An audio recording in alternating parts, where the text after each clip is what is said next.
Basakindho pida এই অন্ধ পিতা মাতার আসলর ঘন্টার পিছে কসম বাসা কোন তোর মুখে কিমান তোর পালু আমি পিতা আমি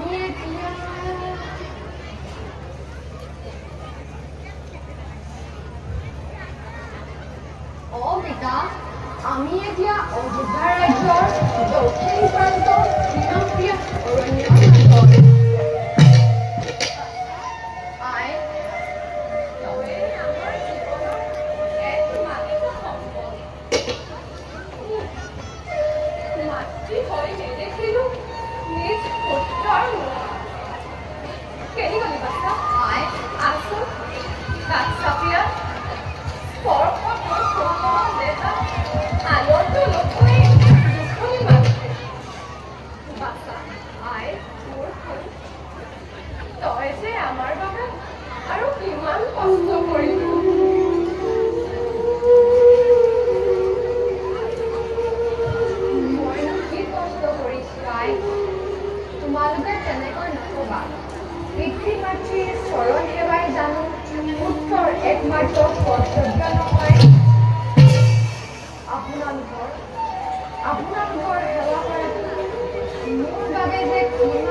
জীবনেও শিকাইছে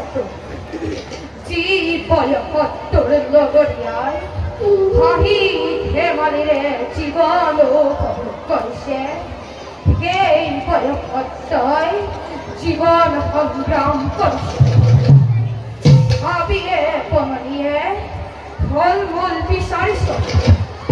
দুৱাৰে দুৱাৰে ভিক্ষা মাংস কেতিয়াবা অনিদ্ৰা কেতিয়াবা ভোকৰ তই দিন কটাইছ জৰে তহে ৰ'দে বৰষুণে তিতি কৰি ইমান কষ্ট কৰি আমাক কিয় জীয়াই ৰাখিছ বছা কিয় জীয়াই ৰাখিছ তোমালোকে তেনেকৈ নকবা অন্ধ হ'লেও আপোনালোকৰ কষ্টাই থাকি মই আপোনালোকৰ অবিহনে মই যে কেনেই নিঃস্ব হৈ পৰিম পিতা বাছা বাছা বুলি কোনো যেতিয়া এঠাইত সিয়া মোৰ হাত পৰি যায়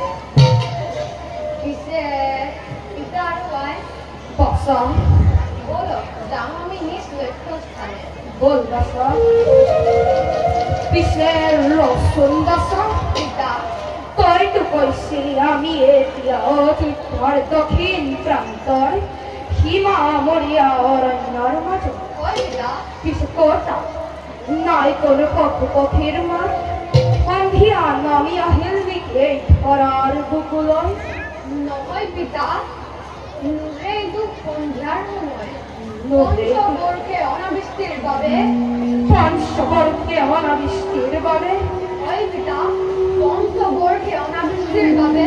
দুৰ্ভিক্ষই দেখা দিছে এই অযোধ্যা ৰাজ্যত দুৰ্ভিক্ষই দেখা দিছে হয় পিতা ফল মূল অন্নৰ অভাৱত সকলোৱে এৰিছে এই ৰাজ্য প্ৰজাসকলৰ লগতে বনৰ পশু পক্ষীও দেখান্ত হৈছে পিতা প্ৰজাসকলে কৰিছে বন্দনা যে মহাৰাজ দশৰথৰ বাবে ৰাজ্যত ঘটিছে এনে ঘোৰ অমংগল